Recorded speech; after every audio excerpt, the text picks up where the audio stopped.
Hello everyone, welcome back to another video here on Play on GAA. Today I am going to be doing a review of the Dublin versus Waterford hurling match which took place in Parnell Park this afternoon, and it finished Dublin 21 points, Waterford a goal and 18.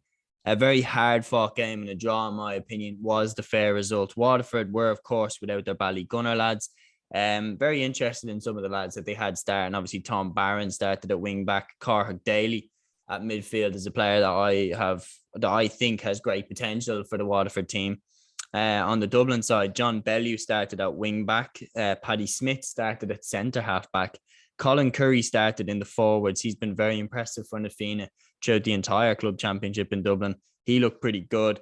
He had a tough time there. He was being picked up by Conor Gleeson, who's a very sticky, tight defender. And they had a great battle all throughout the game. Yeah, I just thought that it was a very, very tough, hard game, and it was inch for inch in my opinion. I mean, Dublin had the advantage of the breeze in the first half. Ray McBride hit the first point. Connor Burke followed that one on. Waterford kind of kept in tow. I think one of the key moments, obviously, was at the start of the game.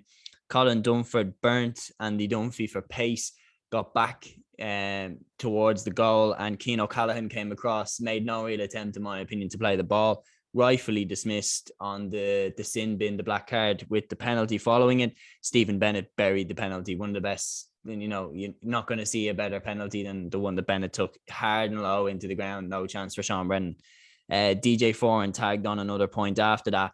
But from then until half time, Dublin just took over. Fergal Whiteley looked very, very good throughout. He hit some lovely points. Donald Burke hit some nice frees. Owen O'Donnell banged one over from long range, and suddenly Dublin go in at halftime with quite a comfortable lead. And I was a little bit worried that I thought that the wind would have such a big impact. But Dublin come out for the second half, and Donald Burke tags on a point from play. And there's a few nice scores there at the start of the second half for Dublin, and I'm thinking pretty good.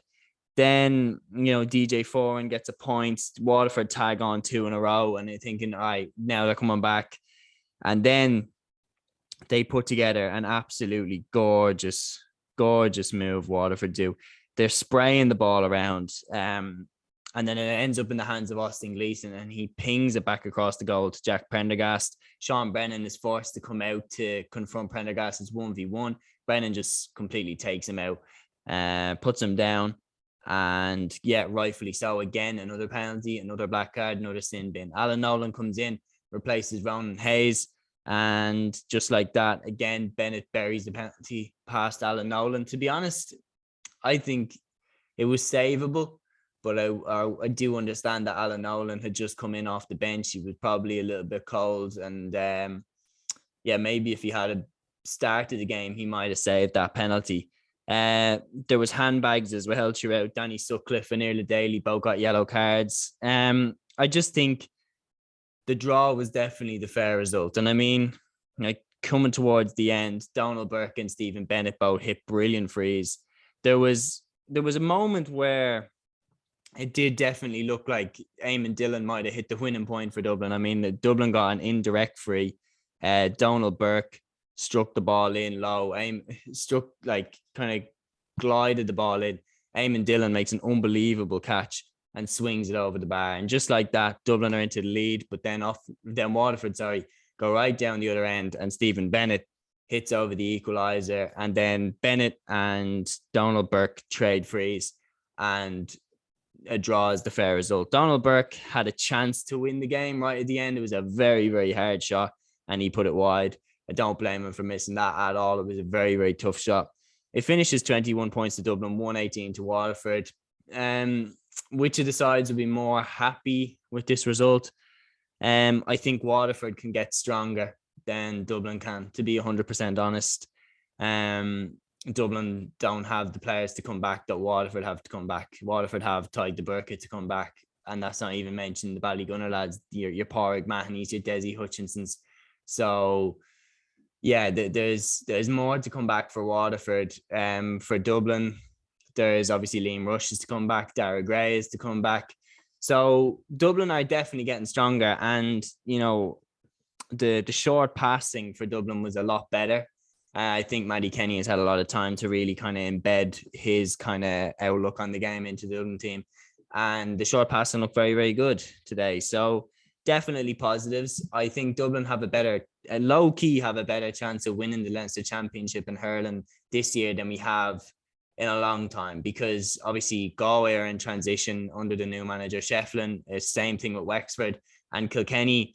I mean, we'll get on to them later. They didn't look very impressive against Antrim either. And Kilkenny didn't beat Dublin by that much when Dublin were absolutely riddled with COVID cases in last year's Leinster final. So I think Dublin low key can be happy, but the pressure definitely is on Matty Kenny to deliver now. He's had a few years at the helm, and Dublin hurling people want success now. We definitely have the potential and the underage success. Like, we've won Leinster championships, competed for All Ireland's, been in All Ireland finals. So the talent is there.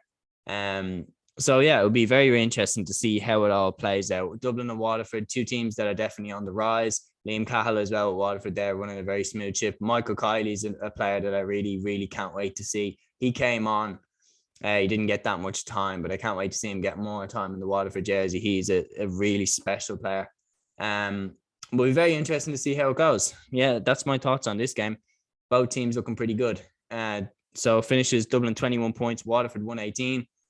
Looking forward to seeing both these games play again. So yeah, that's my thoughts on that. More videos to come on all the games that happened over the weekend. Stay tuned for them. And yeah, until the next one, guys, take care.